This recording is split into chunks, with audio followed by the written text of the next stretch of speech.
Assalamualaikum warahmatullahi wabarakatuh. Bismillahirrahmanirrahim. Innal hamdalillah nahmaduhu wa nasta'inuhu wa nastaghfiruh wa na'udzu billahi min shururi anfusina wa sayyiati a'malina. Man yahdihillahu fala mudilla lahu wa man yudlil fala hadiya lahu. Wa ashhadu an la ilaha illallah wahdahu la syarika lahu wa ashhadu anna Muhammadan 'abduhu wa rasuluh.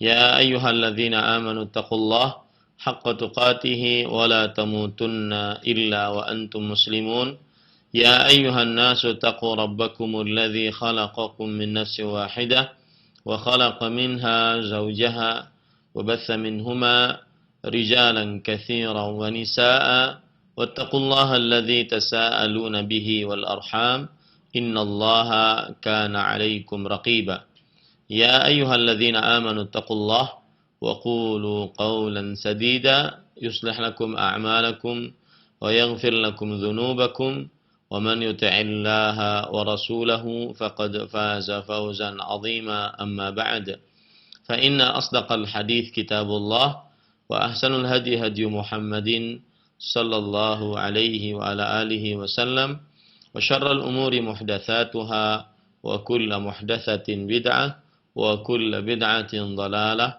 wa kullu dhalalatin finnar. Alhamdulillah, kita bersyukur pada Allah Subhanahu wa taala pada hari ini Rabu pagi 3 Ramadan 1440 Hijriah, bulan yang penuh dengan berkah. Kita ditakdirkan oleh Allah Subhanahu wa taala untuk kembali duduk bersama di dalam kajian rutin membaca kitab Wadhaifu Syahri Ramadan yang ditulis oleh Al-Hafidh Ibnu Rajab Al-Hambali rahimahullahu ta'ala. Yaitu maksudnya adalah amalan bulan Ramadan. Salawat dan salam semoga selalu Allah berikan kepada Nabi kita Muhammad sallallahu alaihi wa ala alihi wasallam, pada keluarga beliau, para sahabat, serta orang-orang yang mengikuti beliau sampai hari kiamat kelak.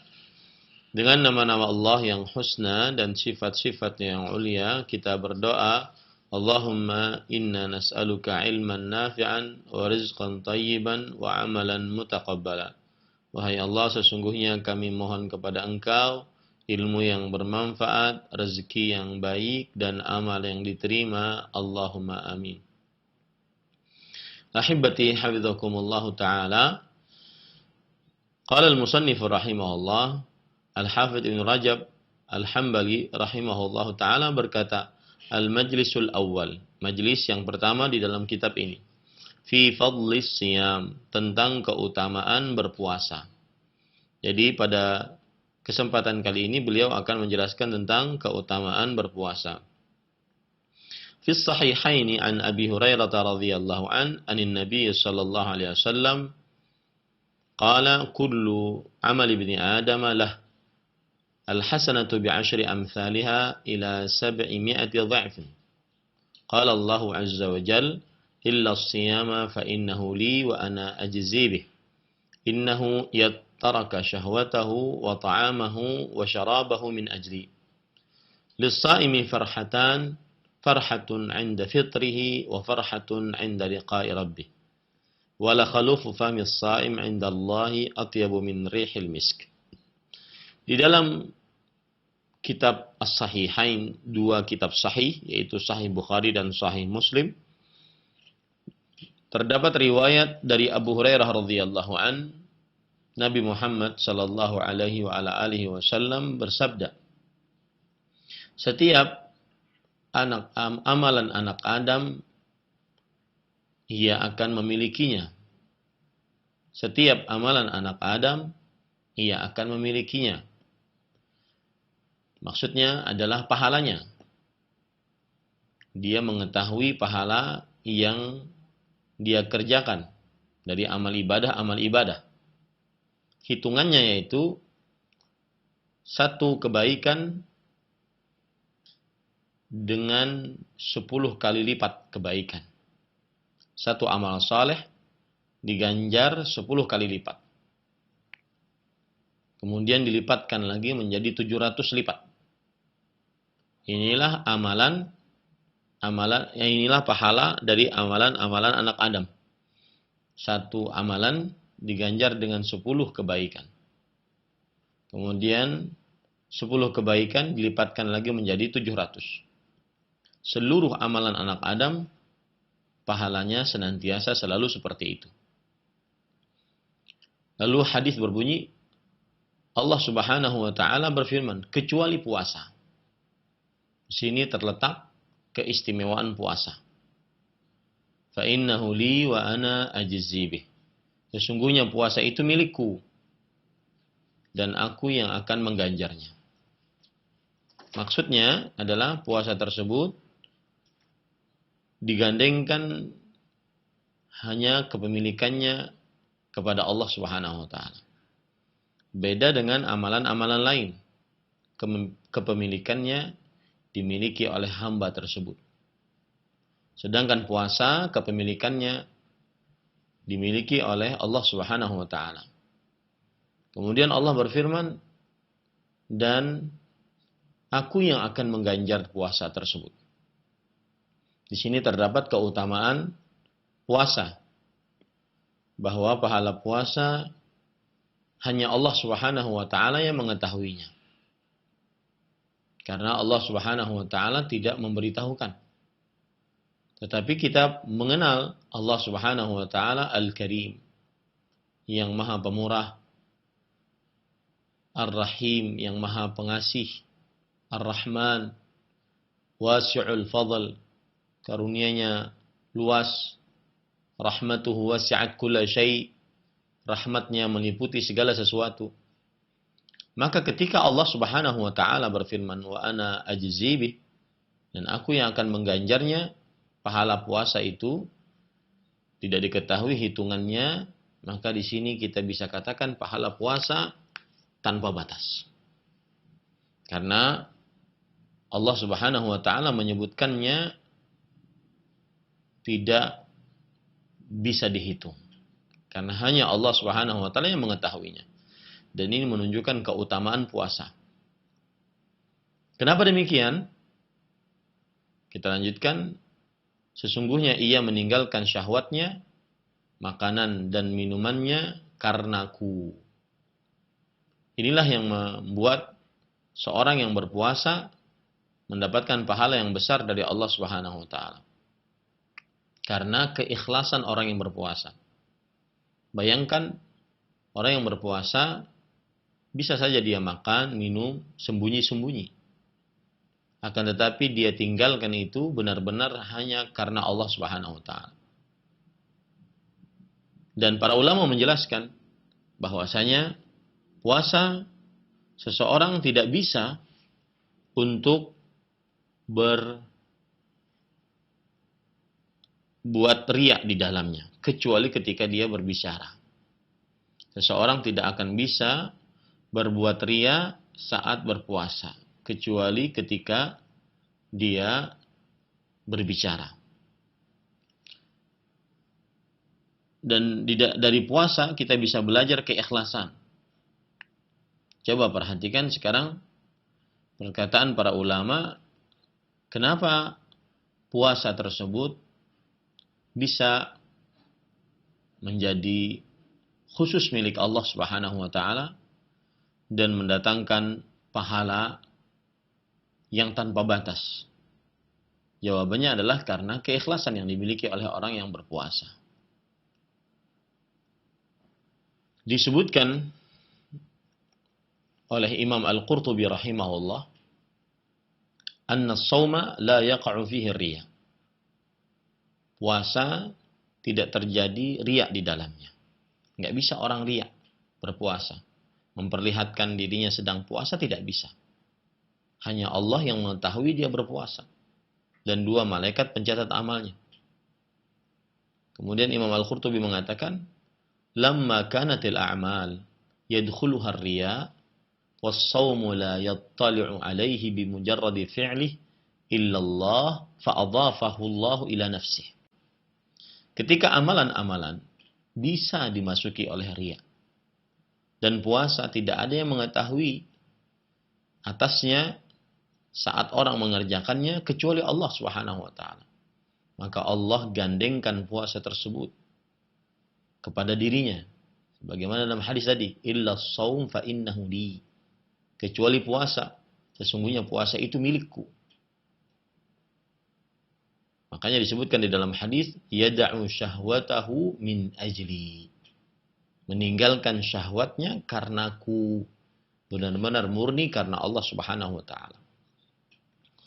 Ini perkataan Imam Ibnul Jauzi rahimahullah ta'ala. Perkataan Imam Al-Qurtubi. Perkataan Imam Ibnul Jauzi rahimahullah ta'ala, jami'u al-ibadat tadharu bifi'liha wa qalla an yaslama ma yadharu min syawb bikhilafis shawm. Seluruh ibadah terlihat saat mengerjakannya dan sangat sedikit selamat dari apa yang diperlihatkan berupa penyakit. Sedikit sekali orang yang selamat dari riya. Berbeda dengan puasa. Karena puasa tidak ada yang mengetahuinya saat mengerjakannya kecuali Allah Subhanahu wa taala. Nah, di sini kita bisa ambil pelajaran bahwasanya dari puasa kita bisa belajar keikhlasan. Karena puasa meninggalkan makan, minum hanya karena Allah Subhanahu wa taala. Dan itu menunjukkan keutamaan puasa. Kemudian hadis berbunyi, orang yang berpuasa memiliki dua keutamaan atau dua kebahagiaan maksud saya. Kebahagiaan saat berbuka dan kebahagiaan ketika bertemu dengan Allah Subhanahu wa taala di hari kiamat. Maksudnya adalah setiap orang yang berpuasa memiliki dua kebahagiaan. Kebahagiaan saat berbuka karena hilang rasa laparnya, rasa hausnya. Semua orang yang berpuasa pasti dia bahagia saat berbuka. Begitu juga kebahagiaan saat nanti di akhirat. Karena dia akan mendapatkan pahala puasa yang sangat besar. Bahkan puasa tersebut nanti bisa memberi syafaat kepadanya. Puasa mengatakan kepada Allah Subhanahu wa taala, yaqulu siyam mana'tuhu at-ta'ama wasyaraba wasyahawat bin nahar fasyafi'ni fi. Aku tahan dia untuk makan dan minum serta syahwat di siang hari, maka ampunilah dosanya. Maka saat itu orang yang berpuasa bergembira. Hadis riwayat Imam Tirmidzi. Bergembira karena dia mendapatkan syafaat dari pahala puasanya. Nah, itu yang dimaksud setiap orang yang berpuasa memiliki dua kebahagiaan. Kebahagiaan saat berbuka dan kebahagiaan saat bertemu dengan Allah Subhanahu wa taala. Maksudnya di dalam surga. Kemudian hadis mengatakan, wala khalufu famis shaim atyabu indallahi atyabu min rihil misk. Dan sungguh bau mulut orang yang sedang berpuasa di sisi Allah lebih wangi dibandingkan minyak wangi misk. Ini namanya al-jaza min jinsil amal. Yang artinya pahala sesuai dengan jenis amal perbuatan. Ketika di dunia seorang yang berpuasa meninggalkan makan dan minum, tidak mengadakan atau tidak mengkonsumsi makanan dan minuman, akhirnya pencernaan kita memproses apa yang ada dalam perut kita. Yang membuat hal tersebut, bau mulut kita akan tercium saat berpuasa. Tetapi, para ikhwan yang dirahmati oleh Allah Subhanahu wa taala, bau mulut tersebut di sisi Allah nanti di hari kiamat lebih wangi dibandingkan minyak wangi misik. Kenapa disebutkan minyak wangi misik? Karena minyak wangi misik adalah minyak wangi yang paling wangi. Kalau kita lihat makna hadis la khalufu fami as-saim atyabu 'inda Allah min rihil misk, makna hadis disebutkan oleh para ulama. Di antaranya yaitu, perhatikan sekarang,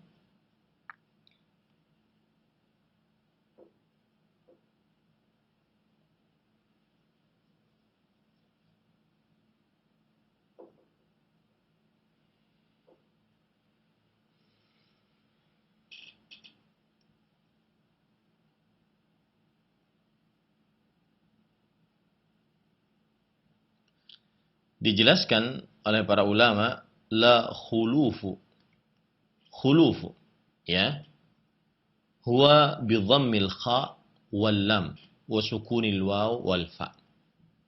Khulufu. Jadi dengan didhammahkannya huruf kha dan didhammahkannya huruf lam dan diberikan sukun pada waw dan fa. Khuluf, khuluf. Disebutkan di dalam kitab Ikmalul Mu'lim bi Fawaidil Muslim dan juga di dalam kitab Al-Minhaj Syarah Nawawi ala Sahih Muslim bahwa khuluf, jadi yang benar itu adalah la khulufu famil saim.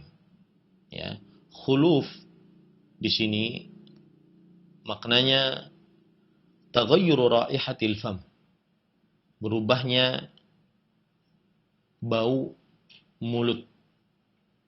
Hadza huwa as-sawafu fi. Inilah yang benar di dalamnya.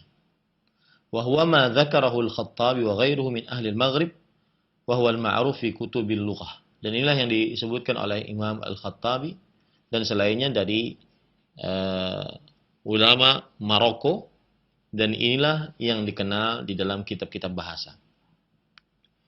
Wa qala al-Qadhi Iyad ar-riwayatu sahihah bi dhammil kha. Dan Al-Qadhi Iyad, seorang ulama Islam abad ke-5 Hijriah, mengatakan riwayat yang sahih adalah dengan kha yang diberikan dhammah. La khulufu, la khulufu. Wa katsirun min asy-syuyukh yarwiha bi fathiha. Wa qala al-Khattabi wa huwa al-khata'. Dan sebagian orang yang meriwayatkan hadis ini dengan la khalufu. Kha, bukan khulu. Ya. Diberikan fathah pada khafnya, kha-nya, maka kata Imam Al-Khattabi ini adalah sebuah kekeliruan. Dan qala As-Suyuti wa balagha an-Nawawi fi Syarh al-Muhadzab faqala la yajuzu fathul kha. Dan Imam Nawawi rahimahullahu taala melebihkan bahwasanya tidak diperbolehkan mengucapkannya dengan la khalufu. Yang benar adalah la khulufu. Ya. Ini para ikhwan yang dirahmati oleh Allah Subhanahu wa taala. Taib. Kenapa dibandingkan dengan minyak wangi misk? Li'anna al-misk atyabut tib. Karena minyak wangi misk adalah minyak wangi yang paling wangi. Li'annahu law kana fi at-tibi fawqa al-miski la daraba bihi al-mathal 'inda Allah kama daraba bil misk. Karena kalau seandainya di dalam minyak wangi ada yang lebih wangi dibandingkan minyak wangi misik, maka sungguh Allah Subhanahu wa taala akan membuat perumpamaan di sisinya. Sebagaimana Allah Subhanahu wa taala membuat perumpamaan dengan minyak wangi tersebut. Ini disebutkan di dalam kitab An-Nawawi ala Syarh Muslim dan juga Syarah Sahih Bukhari yang ditulis oleh Imam Ibnu Battal rahimahullahu taala. Baik. Kemudian apa tujuan dari permisalan ini? Bahwa bau mulut orang yang berpuasa lebih wangi dibandingkan minyak wangi misik. Kenapa dikhususkan bau mulut orang yang berpuasa, bukan selainnya? Maka dijelaskan oleh para ulama, innama huwa targhibun fil istikthar minas shaum alladhi yahdutsu bih. Sesungguhnya di dalamnya terdapat motivasi untuk memperbanyak puasa yang terjadi padanya. bau mulut tersebut. Walidzalika khassa bi khulufi fami shaim duna khulufi fami ghairi. Oleh sebab itulah dikhususkan bau mulut orang yang berpuasa, tidak bau mulut selainnya. Wa huwa yakhussuhum 'ala shiyam. Dan ini sesuatu yang khusus bagi mereka yang berpuasa. Wa yuraghibuhum fihi, dan memotivasi orang yang berpuasa. Wa hadza fi fadli shiyam wa thawabis shaim. Dan ini adalah kemuliaan orang yang berpuasa dan pahala orang yang berpuasa. Kemuliaan puasa dan pahala orang yang berpuasa. Ini penjelasan disebutkan di dalam kitab Al-Istidhkar yang ditulis oleh Imam Ibnu Abdul Bar. Kemudian juga di dalam kitab Al-Muntaqa Syarh Al-Muwatta yang ditulis oleh Abul Walid At-Tujibi rahimahumullahu taala. Kemudian para ikhwan yang dirahmati oleh Allah Subhanahu wa taala. Apa makna bau mulut orang yang berpuasa lebih wangi dibandingkan minyak wangi misik? Maka terjadi perbedaan pendapat di antara para ulama. Ikhtalafa al-ulama fi ma'na qawni hadzal khuluf atyabu min rihil misk. بعد الاتفاق على أنه سبحانه وتعالى منزه عن استطابة الروائح الطيبة واستقذار الروائح الخبيثة. Para ulama bersepakat. Para ulama berbeda pendapat tentang makna bahwa bau mulut ini lebih wangi dari minyak wangi misik. Setelah kesepakatan mereka bahwa Allah Subhanahu wa taala terlepas dari merasa wangi dengan sebuah wewangian dan merasa buruk dengan wewangian dengan bau yang buruk. Fa inna dzalika min sifatil hayawan alladzi lahu taba'i'u tamilu ila syai' fatastatibuhu wa tanfiru min syai' fatataqadzarahu ala aqwal.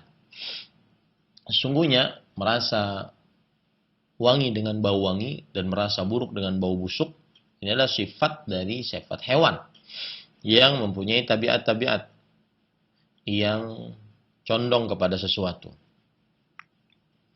Maka perbedaan pendapat para ulama adalah makna bau mulut lebih wangi dibandingkan minyak wangi misik.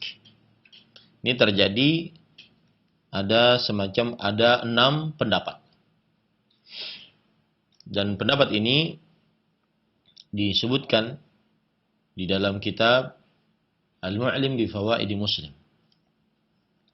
Pendapat yang pertama yang dimaksud dengan bahwa bau mulut orang yang berpuasa lebih wangi dibandingkan minyak wangi misik adalah qala al-Maziri huwa majazun wa isti'arah. Al-Maziri mengatakan dia adalah majaz dan isti'arah. Li'annahu jarat adatna bitaqribi ar-rawaih at-tayyibah minhu. Fastu'ira dzalika min as-shaum litaqribihi min Allah Ta'ala. Karena telah menjadi kebiasaan mendekatkan wewangian dari kita. Maka diambil lafaz tersebut untuk puasa, untuk mendekatkannya kepada Allah Subhanahu wa taala. Wa alaihi fayakunul ma'na, maka maknanya adalah anna khulufa famis shaim atyabu indallah min rihil misk indakum. Bahwa bau mulut orang yang berpuasa lebih wangi di sisi Allah dari minyak wangi misik di sisi kalian. Minyak wangi misik di sisi kalian. Itu maknanya menurut Al-Maziri. Bau mulut orang yang berpuasa lebih wangi di sisi Allah dari minyak wangi misik di sisi kalian. Jadi maknanya seperti itu. Ai innahu yuqarribu ilaihi aktsara min taqribil misk ilaikum.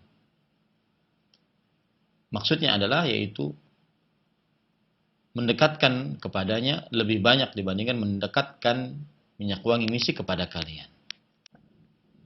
Kemudian الثاني أن معناه أن الله تعالى يجزيه في الآخرة حتى تكون نكهته أطيب من ريح المسك. Makna yang kedua yaitu bahwa Allah Subhanahu wa taala memberikan hal tersebut di akhirat sebagai pahala sehingga bau mulutnya lebih wangi daripada minyak wangi misik. Ini makna yang kedua. Jadi makna yang pertama tadi bahwa bau mulut orang yang berpuasa lebih wangi di sisi Allah dibandingkan minyak wangi misik di sisi kalian. Jadi diambil dari penciuman kita sebagai manusia. Bau mulutnya orang yang berpuasa di sisi Allah lebih wangi dibandingkan minyak wangi misik di sisi kita. Di sisi kita sebagai manusia. Ini makna yang pertama. Makna yang kedua adalah bahwa Allah Subhanahu wa taala akan memberikan pahala ganjaran di akhirat bagi orang-orang yang berpuasa, maka bau mulutnya, bau badannya lebih wangi dibandingkan minyak wangi misik. Ini makna yang kedua. Makna yang ketiga, annal ma'na anna sahibal khuluf yanalu min ats-tsawab ma huwa afdalu min rihil misk indana la siyama bil idhafati ila al-khuluf wa huma dhiddan. Makna yang ketiga adalah bahwa seorang yang berpuasa akan mendapatkan pahala yang lebih utama dari minyak wangi misik di sisi kami. Jadi, orang yang mempunyai bau mulut saat berpuasa, dia akan mendapatkan pahala dari minyak wangi misik yang ada di sisi kami. Dari minyak wangi misik yang ada di sisi kami. Ini makna yang ketiga. Makna yang keempat, annal ma'na annahu yu'taddu bi raihatil khuluf wa tudakharu ala ma hiya alaih akthara mimma yu'taddu bi rihil misk wa in kanat 'indana nahnu bi khilafih. Bahwasanya yu'taddu dianggap bau wangi mulut dan di bau wangi mulut orang yang sedang berpuasa dan disimpan lebih baik, lebih banyak dari apa yang disediakan minyak wangi misik. Jadinya yang keempat ini maksudnya adalah bahwa bau wangi yang disediakan untuk orang yang sedang berpuasa lebih besar, lebih banyak dibandingkan yang disediakan dari minyak wangi misik. Ini makna yang keempat. Makna yang kelima, annal ma'na annal khulufa aktsara thawaban minal misk. Bahwa bau mulut orang yang sedang berpuasa lebih banyak pahalanya dibandingkan minyak wangi misk. Haitsu nadaba ilaih fil jum'i wal a'yad wa majalisil hadith wa dzikr wa sairi majami'il khair. Yang mana hal itu dianjurkan saat menghadiri perkumpulan-perkumpulan, kemudian sholat-sholat Id, majlis-majlis hadis, zikir, dan seluruh dari perkumpulan-perkumpulan kebaikan. Imam Nawawi rahimahullah ta'ala berkata, annal khulufa aktsara thawaban minal misk. Bahwa bau minyak wangi misik, bau mulutnya orang yang berpuasa lebih banyak pahalanya dibandingkan minyak wangi misik yang dipakai saat menghadiri ibadah-ibadah yang bersama-sama seperti sholat Jumat, hari raya, kemudian majlis-majlis hadis, zikir, dan seluruh perkumpulan-perkumpulan baik. Ini menunjukkan keutamaan yang sangat luar biasa dari bau mulutnya orang yang berpuasa. Maka bergembiralah orang-orang yang sedang berpuasa yang mungkin memiliki bau mulut. As-sadis, yang keenam, yuhtamal an yakuna dzalika fi haqqil malaikah. Yastatibuna rihal khuluf akthara mimma yastatibuna rihal misk. Dan mungkin maknanya adalah pada zat malaikat. Mereka mencium, merasa wangi dengan bau mulut orang yang berpuasa, lebih merasa wangi dibandingkan minyak wangi misik. Karena malaikat pencatat amal. Malaikat pencatat amal merasa wangi dengan bau mulut orang yang sedang berpuasa, lebih wangi dibandingkan merasa wangi dengan bau minyak wangi misik. Ini 6 makna dari khulufu famis saim atyabu indallah min rihil misk. Yang artinya bau mulut orang yang berpuasa di sisi Allah lebih wangi dibandingkan minyak wangi misik. Di 6 makna tadi. 6 makna tadi.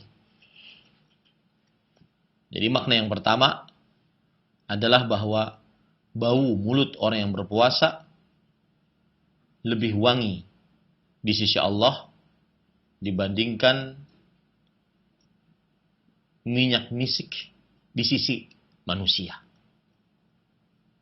Lebih wangi di sisi Allah dibandingkan minyak misik di sisi manusia. Maknanya adalah bahwa puasa mengangkat derajat. Puasa mensucikan. Puasa lebih tinggi derajatnya di sisi Allah Subhanahu wa taala. Makna yang pertama. Makna yang kedua, bahwa Allah Subhanahu wa taala akan mengganjar di akhirat dengan minyak wangi misik, dengan wewangian yang lebih wangi daripada minyak wangi misik. Karena dia berbau di dunia, maka diganjar oleh Allah di akhirat dengan wewangian yang lebih wangi daripada minyak wangi misik. Mulutnya lebih wangi daripada minyak wangi misik di akhirat. Badannya lebih wangi daripada minyak wangi misik di akhirat. Ini yang kedua. Yang ketiga, bahwa seorang yang mempunyai bau mulut akan mendapatkan pahala lebih utama daripada minyak wangi misik yang kami miliki. Akan mendapatkan pahala lebih utama dibandingkan minyak wangi misik yang kami miliki. Yang keempat, bahwa orang yang berpuasa dianggap bau mulut orang yang berpuasa akan disimpan dan dijadikan sebagai sebuah amalan saleh yang lebih banyak pahalanya dibandingkan apa yang disimpan dari minyak wangi misik. Apa yang disimpan dari minyak wangi misik. Jadi bau mulut orang yang berpuasa disimpan pahalanya lebih banyak dibandingkan minyak wangi misik yang ada di sisi Allah Subhanahu wa taala. Yang kelima, bahwa bau mulut orang yang berpuasa lebih banyak pahalanya dibandingkan amalan-amalan yang di dalamnya memakai minyak wangi misik atau minyak wangi. Seperti salat Id, salat Jumat, perkumpulan hadis, majelis zikir, dan segala macam perkumpulan-perkumpulan kebaikan yang di dalamnya memakai minyak wangi. Maka itu mendatangkan pahala. Tetapi puasa, bau mulut orang yang berpuasa lebih besar pahalanya dibandingkan perkumpulan-perkumpulan yang berpahala tadi. Allahu Akbar. Yang keenam, bahwa bau mulut orang yang berpuasa lebih wangi di sisi para malaikat dibandingkan bau wangi minyak wangi misik. Ini menurut para malaikat. Nah, inilah 6 makna daripada la khulufu famis saim atyabu indallahi atyabu min rihil misk. Sungguh bau mulut orang yang berpuasa di sisi Allah lebih wangi dibandingkan minyak wangi misk. Kita lanjutkan pembacaan kitabnya. Wa fi riwayah kullu amali ibni Adam lahu illa siyam fa innahu li. Di dalam riwayat yang lain, setiap amalan anak Adam ia akan memilikinya. Maksudnya ia mengetahui pahalanya, kecuali puasa sesungguhnya ia milikku. Ini sudah kita bahas. Inilah salah satu keutamaan puasa. Puasa milik Allah Subhanahu wa taala dan Allah Subhanahu wa taala yang akan mengganjarnya. Dikarenakan di dalam puasa terdapat keikhlasan. Wa fi riwayatin lil Bukhari, dan di dalam riwayat Imam Bukhari, di kulli amalin kaffarah wa shaumu li wa ana ajzi bih. Setiap amalan ada penebusnya, maksudnya ada pahalanya yang sudah ditentukan. Dan puasa itu milikku, kata Allah, dan aku yang akan mengganjarnya. Wa kharrajahu al-Imam Ahmad min hadzal wajh wa lafdhuhu kullu amali ibni Adam kaffarah illa as-shauma was-shaumu li wa ana ajzi bih. Dan diriwayatkan oleh Imam Ahmad dari sisi ini, dan lafadznya adalah setiap amalan anak Adam ada dendanya, ada penembusnya. Maksudnya ada pahalanya yang besar. Ya, kecuali puasa. Puasa itu milikku dan aku akan mengganjarnya. Kemudian penulis mengatakan, fa inna siyama minas sabr. Sesungguhnya berpuasa termasuk dari sifat bersabar. Wa qad qala Allah azza wa jalla innama yuwaffas sabiruna ajrahum bighairi hisab. Dan Allah Subhanahu wa taala berfirman, sesungguhnya Allah Subhanahu wa taala akan memberikan pahala yang sempurna bagi orang-orang yang sabar, pahala mereka tanpa batas. Surat Az-Zumar ayat 10. Jadi penulis di sini seakan-akan mengatakan bahwa pahala puasa itu tanpa batas, karena di dalam puasa terdapat kesabaran. Kalau saya tadi menjelaskan, pahala puasa tersebut tanpa batas, karena di dalamnya terdapat keikhlasan. Ya, keikhlasan disandarkan puasa hanya kepada Allah Subhanahu wa taala. Jadi pahalanya sangat besar. Nah, di sini penulis mengatakan di dalam pahala puasa yang tanpa batas, karena di dalamnya terdapat kesabaran. Wasabru thalathatu anwa'. Kesabaran ada 3 macam. Sabrun ala ta'atillah azza wa jal, sabar dalam melaksanakan ketaatan kepada Allah. Wa sabrun an maharimillah, dan sabar dalam menjauhi hal-hal yang diharamkan oleh Allah. Wa sabrun ala aqdarillahil mu'limah, dan sabar dalam menghadapi takdir-takdir Allah yang buruk. Wa tajtami'u tsalatsatu kulluha fis shaum. Dan 3 jenis kesabaran ini terkumpul seluruhnya di dalam puasa. Fa inna fihi sabran ala ta'atillah. Sesungguhnya di dalam puasa terdapat sabar dalam mengerjakan ketaatan kepada Allah. Yaitu orang yang berpuasa, dia sabar melaksanakan puasa. Wa sabran amma harramallahu 'ala as-sha'imi minasyahawat. Dan sabar atas menjauhi yang diharamkan oleh Allah Subhanahu wa taala berupa syahwat, makan, minum, dan syahwat terhadap istri dan seluruh yang membatalkan puasa. Wa sabran ala ma yahsul lis-shaim min alamil ju' wal 'atash wa dha'fin nafs wal badan. Dan sabar atas apa yang didapati oleh orang yang sedang berpuasa di dalamnya, berupa rasa lapar, rasa haus, dan lemah badan dan diri. Maka 3 jenis kesabaran terdapat di dalam puasa. Wa hadzal alamun nashi' min a'malit ta'at yuthabu 'alaihi sahibu. Dan rasa letih yang timbul dari perbuatan-perbuatan ketaatan diganjar atasnya pelaku ibadah tersebut. Kama qala ta'ala fil mujahidin, dzalika bi annahum la yusibuhum dhama'un wa la nasabu wa la makhmasatun fi sabilillah wa la yata'una mawti'an yaghidhul kuffara wa la yanaluna min aduwwin nailan illa kutiba lahum bihi 'amalun shalih. Innallaha la yudhi'u ajral muhsinin. Ketika orang berpuasa, dia merasakan rasa lapar, rasa haus, rasa lemah. Ini tidak gratisan dan diganjar oleh Allah Subhanahu wa taala. Sebagaimana Allah berfirman tentang orang-orang yang berjihad, mengangkat senjata melawan musuh. Sebagaimana disebutkan dalam surah At-Taubah ayat 120.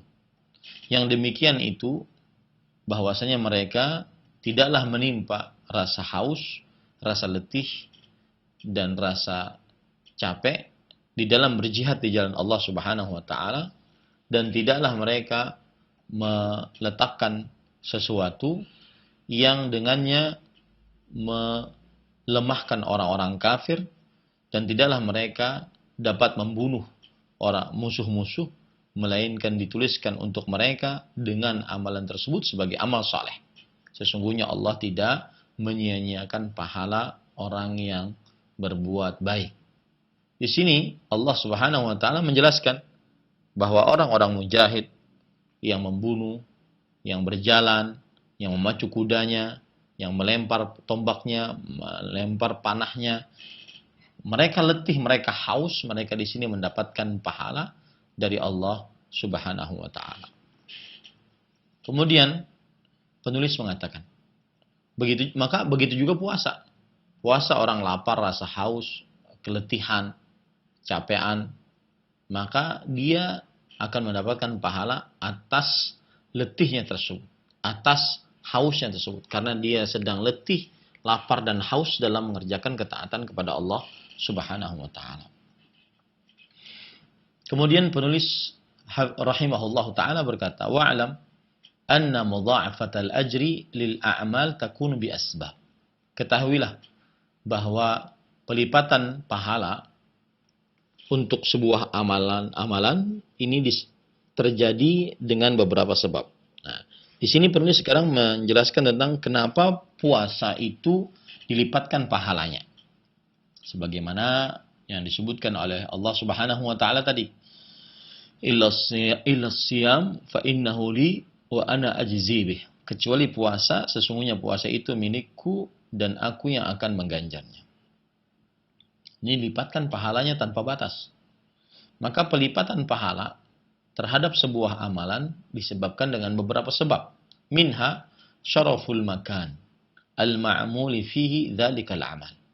Kemuliaan tempat yang dikerjakan amalan tersebut di dalam tempat tersebut. Kal harami, seperti tanah suci. Walidzalika tudha'afu as-salatu fi masjidai Makkah wal Madinah. Oleh sebab itulah dilipatkan pahala salat di 2 masjid, Makkah dan Madinah. Masjidil Haram di Makkah dan Masjid Nabawi di kota Madinah.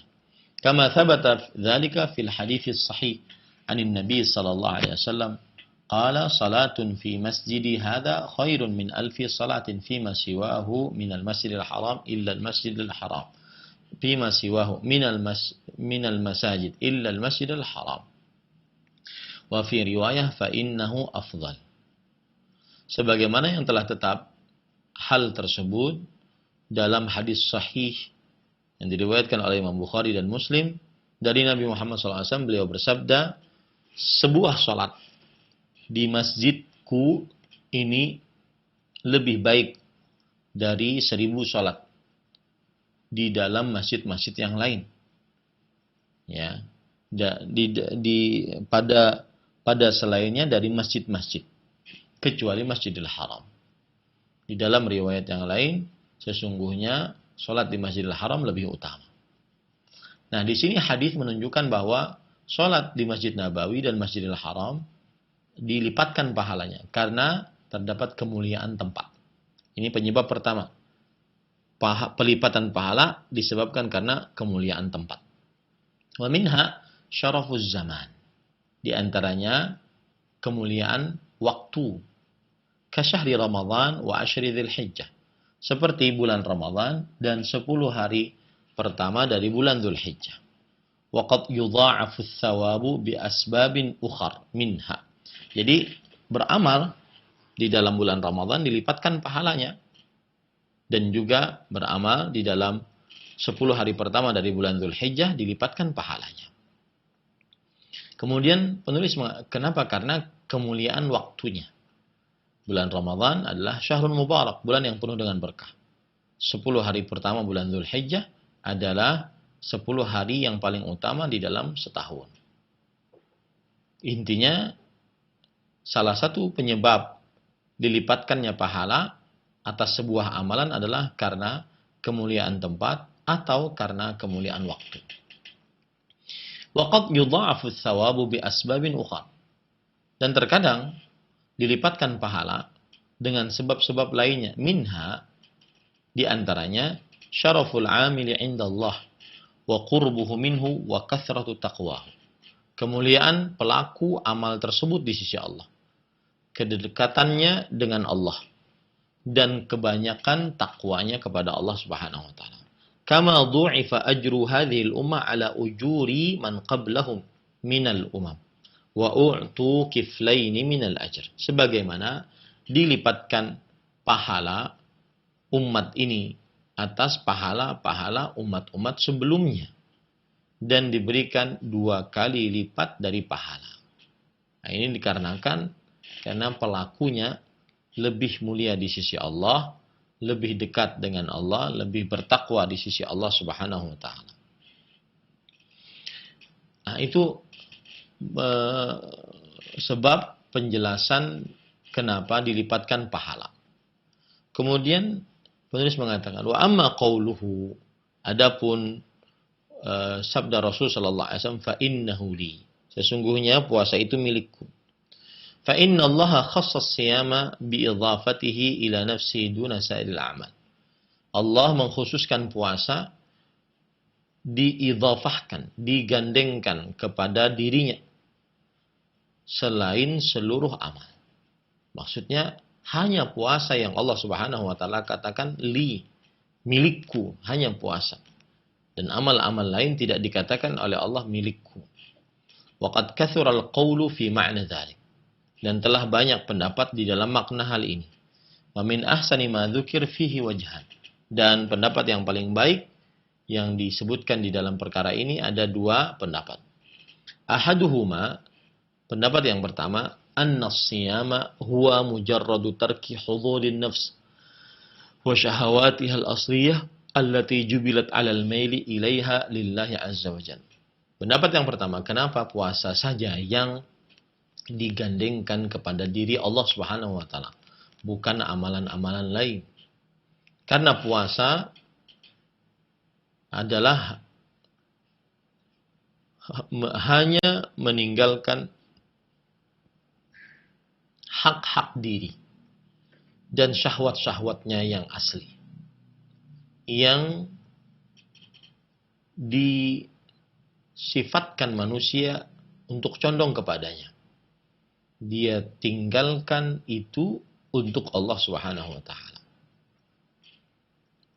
Padahal dia memiliki kecondongan untuk makan, kecondongan untuk minum, kecondongan untuk bergaul dengan istri, tapi dia tinggalkan hanya untuk Allah Subhanahu wa taala. Ini penyebab kenapa Allah mengatakan as-siyamu li, sesungguhnya puasa itu milikku. Wala yujadu dzalika fi ibadatin ukhra ghaira as-siyam. Dan tidak terdapat hal tersebut di dalam ibadah yang lain selain puasa.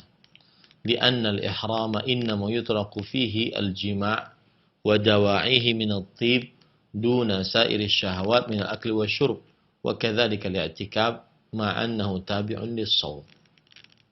Contoh misalkan orang yang berihram tidak sama dengan puasa. Dia hanya meninggalkan bersetubuh dan hal-hal yang menghantarkan kepada bersetubuh. Adapun selain itu dari syahwat, makan dan minum masih boleh orang yang berihram. Begitu juga i'tikaf. I'tikaf diharamkan mengerjakan syahwat. Tetapi dia tidak dilarang untuk makan dan minum. Padahal i'tikaf adalah termasuk pengikut dari puasa. Tetapi tidak sama. Ibadah i'tikaf, ibadah ihram tidak sama dengan ibadah puasa. Ibadah puasa satu-satunya ibadah yang diharamkan di dalamnya makan dan minum serta syahwat. Makan dan minum serta syahwat. Wa amma salatu fa innahu wa in taraka al-musalli fiha jami' asy-syahawat illa anna muddataha la tatur. Kalau ada yang mengatakan selain puasa juga ada seperti sholat. Sesungguhnya orang yang sholat meninggalkan seluruh syahwat. Tetapi waktunya tidak panjang. Fala yajidul musalli faqda at-ta'ami wasyarabi fi salatih. Maka orang yang sholat tidak mendapati dia kehilangan makan dan minum di dalam sholatnya. Bal qad nuhiya an yusalli wa nafsuhu tatawaqqu ila at-ta'am bi hadratihi. Bahkan dilarang untuk sholat dan hawa nafsunya ingin makan makanan yang sudah dihidangkan di hadapannya. Hatta yatanawala minhu ma yusakkinu nafsahu. Sampai dia makan dari makanan tersebut yang menenangkan dirinya. Walihada umira bitaqdimil 'asha 'ala shalah. Oleh sebab itulah diperintahkan untuk mendahulukan makan malam dibandingkan salat jika sudah dihidangkan makan malam. Wa dhahabat ta'ifatun minal ulama ila ibahati syurbil ma' fi salati tatawwu'.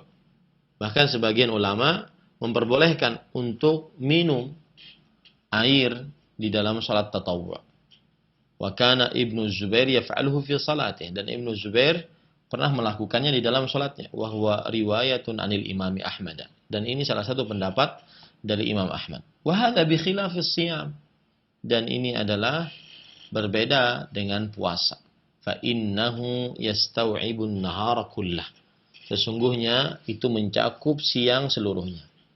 Fa yajidu shaimu faqda hadhihi syahawat. Maka orang yang berpuasa akan mendapati kehilangan syahwat-syahwat ini. Wa tatuqu nafsuhu ilaiha, dan hawa nafsunya menginginkan kepada syahwat tersebut. Wa khususan fi nahari saif, terutama saat siang hari di musim panas. Di syiddati harrihi wa tulih, karena saking panasnya dan juga saking panjangnya waktunya. Walihada ruwiya anna min khisalil iman as-shaum fi saif.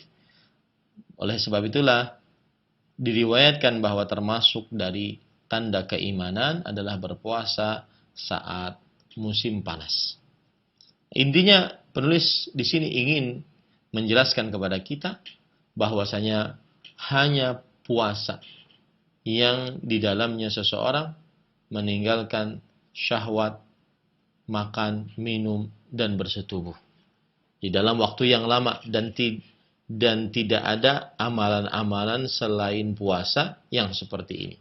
Maka pantas Allah Subhanahu wa taala mengidhafahkan, menggadengkan puasa tersebut kepada kepemilikannya sendiri, berbeda dengan amalan-amalan lainnya. Ini ahibati hafizakumullahu taala. Kemudian penulis mengatakan, fa idza ishtadda tuqanun nafs ila ma tashtahihi ma qudratiha alaih thumma tarakathu lillahi azza wa jal fi mawdhi'in la yattali alaihi illa Allah kana dhalika dalilan ala sihhatil iman. Jika telah bertambah syahwat hawa nafsu kepada apa yang dia inginkan, padahal dia sanggup untuk mendapatkannya, kemudian ia tinggalkan untuk Allah Subhanahu wa taala di sebuah tempat yang tidak dilihat kecuali oleh Allah Subhanahu wa taala, maka itu menunjukkan itu adalah bukti akan sahnya iman. Fa inna as-sa'ima ya'lamu anna lahu rabban yattali 'alaihi fi khalawatihi. Sesungguhnya orang yang berpuasa mengetahui bahwa dia memiliki Rabb yang mengetahui atasnya di dalam kesendiriannya. Waqad harrama alaihi an yatawala nahyahu khaufan min iqabi wa raghbatan fi thawabi. Dan Allah Subhanahu wa taala telah mengharamkan atasnya untuk mengkonsumsi apa yang dilarang kepadanya. Nah, dia akhirnya mengerjakan hal itu karena takut akan siksa Allah dan berharap pahala dari Allah Subhanahu wa taala. Fasyakarallahu lahu dzalika wa ikhtassa li nafsi amalah. Maka Allah mensyukurinya akan perbuatannya tersebut. Makanya Allah mengkhususkan amalannya tersebut untuk diri Allah Subhanahu wa taala. Hadza min baini sa'iri a'mali, dibandingkan seluruh amalan-amalan lainnya. Walihadza qala ba'da dzalik innahu taraka syahwatahu wa ta'amahu wa syarabahu min ajli. Oleh sebab inilah Allah Subhanahu wa taala berfirman setelah itu, sesungguhnya dia meninggalkan syahwatnya, makannya, minumnya karenaku. Qala ba'dus salaf, sebagian ulama salaf berkata, tuba liman taraka syahwatan hadiratan li mawdhi'i ghaibin lam yarah. Yang artinya, sungguh baik bagi siapa yang meninggalkan syahwat yang ada untuk sebuah keadaan gaib yang dia belum pernah meninggalkannya, yang dia belum pernah melihatnya. Artinya begini, dia meninggalkan syahwat yang ada di hadapannya, dia lihat dengan matanya untuk mendapatkan pahala yang belum dia pernah lihat sebelumnya. Lamma alimal mu'minu as-sa'imu anna ridha maulahu fi tarki syahawati qaddama ridha maulahu ala hawahu. Ketika orang beriman yang berpuasa mengetahui bahwa keridhaan Allah di dalam meninggalkan syahwat-syahwatnya, maka dia mendahulukan ridha Allah dibandingkan hawa nafsunya. Fasarat ladzatuhu fi tarki syahawatihi lillah liimani bittila'illahi alaihi wa thawabihi wa iqabihi a'zama min ladzati fi tanawuliha fil khalwah itharan li ridha rabbih ala hawa nafsihi. Maka akhirnya kelezatan dalam meninggalkan syahwat karena Allah, karena keimanannya tentang penglihatan Allah, dan juga karena pahalanya dan juga siksanya lebih besar dibandingkan kelezatannya mendapatkan hal tersebut saat sendirian. Dia lebih mendahulukan ridha Allah dibandingkan mendahulukan hawa nafsu dirinya. Nah, ini susah untuk dibayar yang seperti ini. Susah untuk dibayar yang seperti ini. Wa idza kana hadza fi ma hurrima li'aridhi as-sawm min at-ta'am wa syarab wa mubasharati an-nisa fayambaghi an yata'akkada dzalika fi ma hurrima 'ala al-itlaq. Dan apabila hal ini diharamkan karena ada sebab puasa berupa pengharaman terhadap makan, minum dan bergaul dengan perempuan, maka sejatinya lebih ditekankan lagi di dalam hal-hal yang diharamkan secara mutlak, kazina wa syurbil khamr wa akhdhil amwal awil i'rad bighairi haqq wa safkid dima al-muharramah. Seperti hal-hal yang diharamkan, maksudnya begini, yang halal saja kita tinggalkan, maka semestinya yang haram pun ditinggalkan. Ya, baik saat berpuasa ataupun saat di luar puasa, apalagi saat berpuasa. Ya, antaranya zina, minum minuman keras, mengambil harta ataupun kehormatan tanpa kebenaran, menumpahkan darah yang diharamkan. Fa inna hadza yuskhitullaha ala kulli hal wa fi kulli zaman wa makan. Sesungguhnya ini mendatangkan murka Allah pada setiap keadaan, di setiap waktu dan setiap tempat. Fa idza kamala imanul mu'min kariha dzalika kullahu a'zama min karahatihi lil qatl wal darb. Apabila sempurna imannya orang beriman, maka dia akan membenci hal tersebut seluruhnya. Lebih besar kebenciannya dibandingkan kebenciannya berperang dan memenggal leher. Walihada ja'ala Rasulullah sallallahu alaihi wasallam min alamati wujudi halawatil iman. Oleh sebab itulah Rasulullah sallallahu alaihi wasallam menjadikan dari tanda terdapatnya manisnya keimanan an yakraha an yarja' ilal kufr ba'da an anqadhahu Allah kama yakrahu an yulqa finnar. Dia membenci kembali kepada kekufuran setelah Allah Subhanahu wa taala selamatkan dia, sebagaimana dia membenci diceburkan ke dalam neraka. Wa qala Yusuf alaihi salam. Yusuf alaihi salam berkata, "Rabbis sijnu ahabbu ilayya mimma yad'unani ilaih." Wahai Rabbku, penjara lebih aku sukai dibandingkan apa yang mereka ajak untukku kepadanya. Surat Yusuf ayat 33. Sini penulis rahimahullahu taala menyebutkan bahwasanya orang yang berpuasa dia meninggalkan makan, minum dan berjima, ya, maka diharamkan atasnya. Maka sejatinya dia juga menjauhi hal-hal yang diharamkan secara mutlak, bukan hanya sekedar puasa. Seperti zina, minum minuman keras, mengambil harta, merobek keperawanan tanpa kebenaran, meneteskan darah yang diharamkan. Maka ini semua diharamkan dalam setiap keadaan, setiap tempat, dan setiap waktu.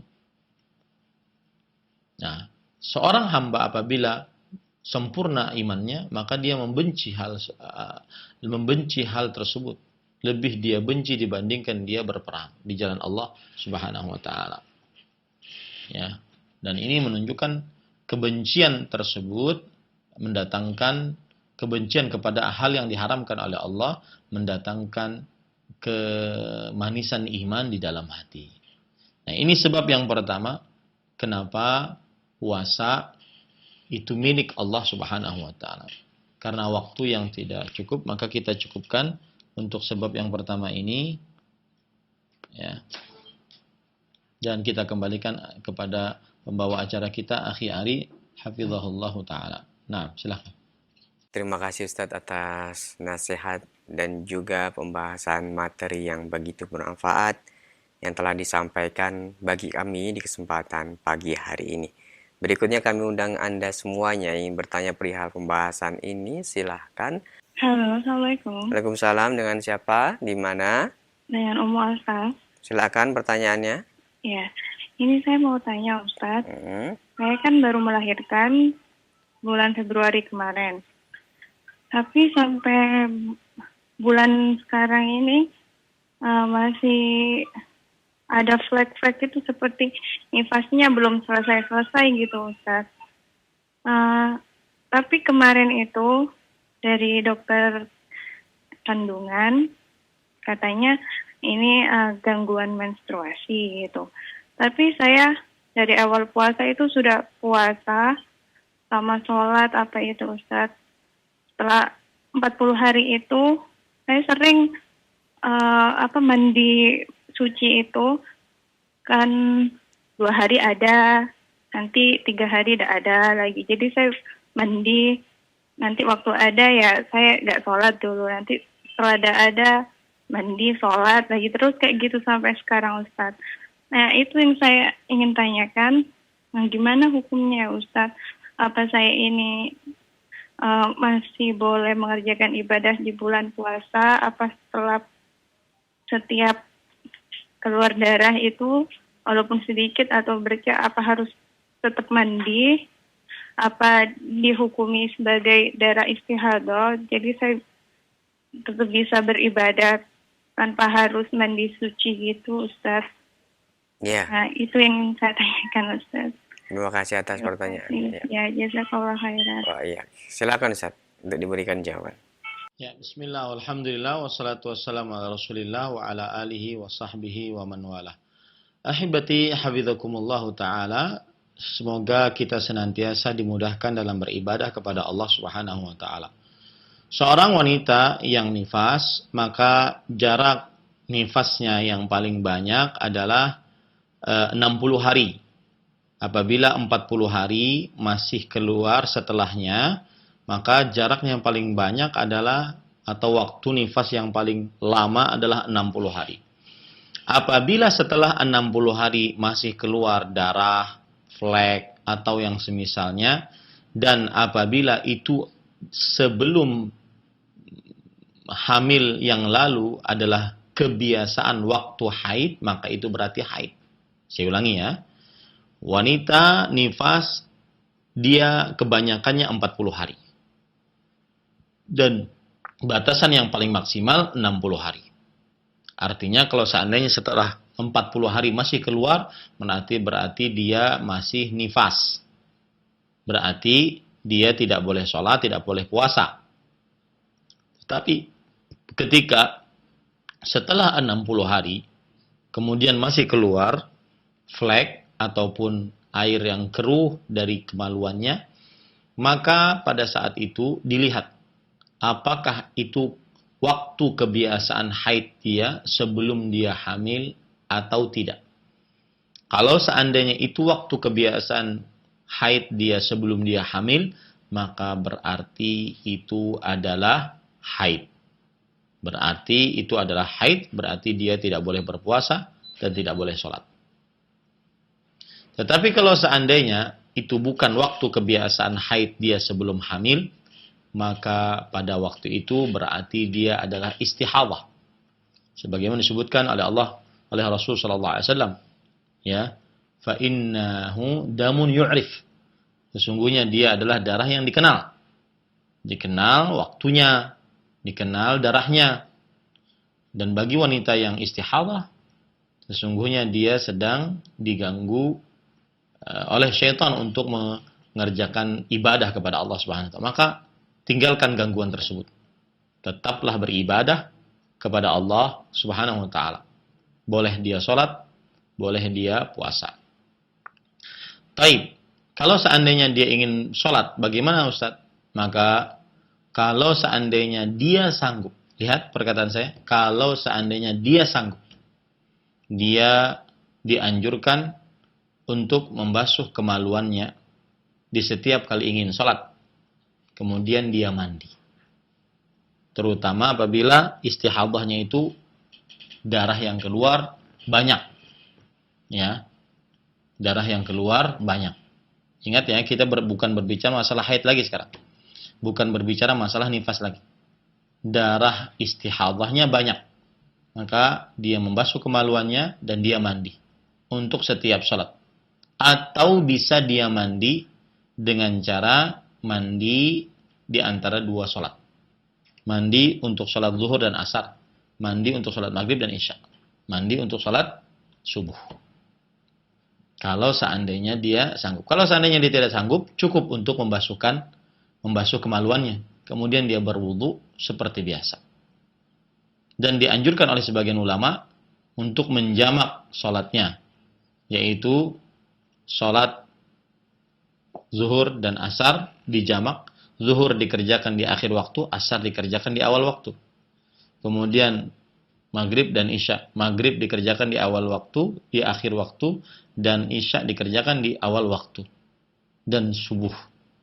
Ini kalau seandainya istihadahnya darahnya sangat banyak. Tapi kalau seandainya darah istihadahnya tidak terlalu banyak, maka dia sholat pada waktunya sebagaimana biasanya.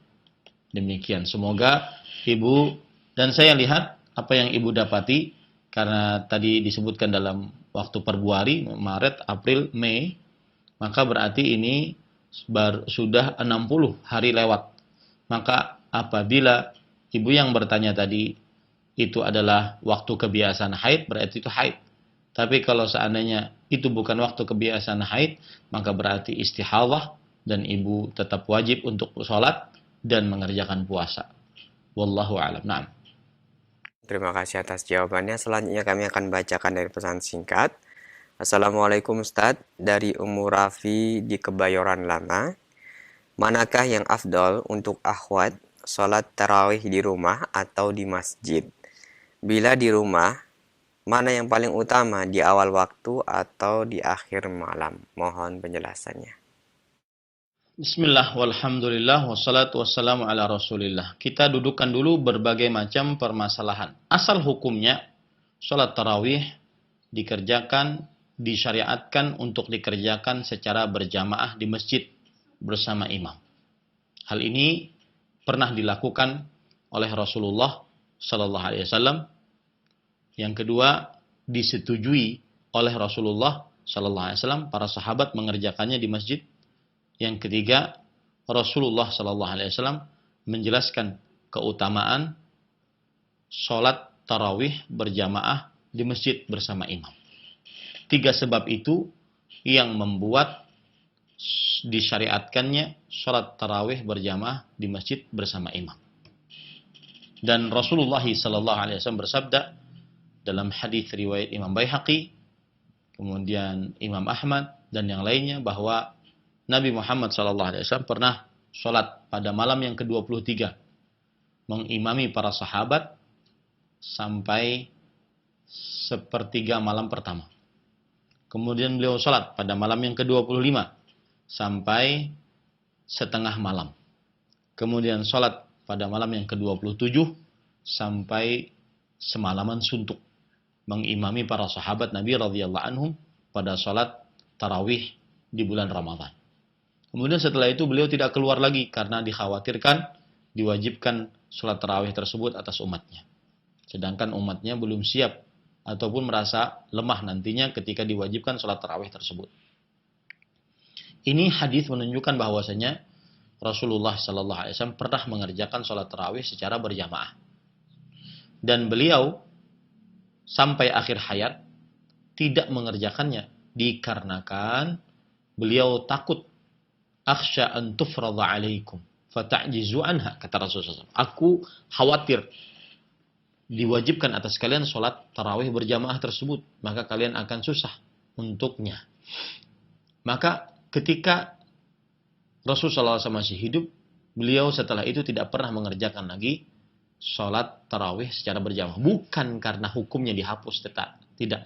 Tetapi karena ada ilatnya, khawatir diwajibkan.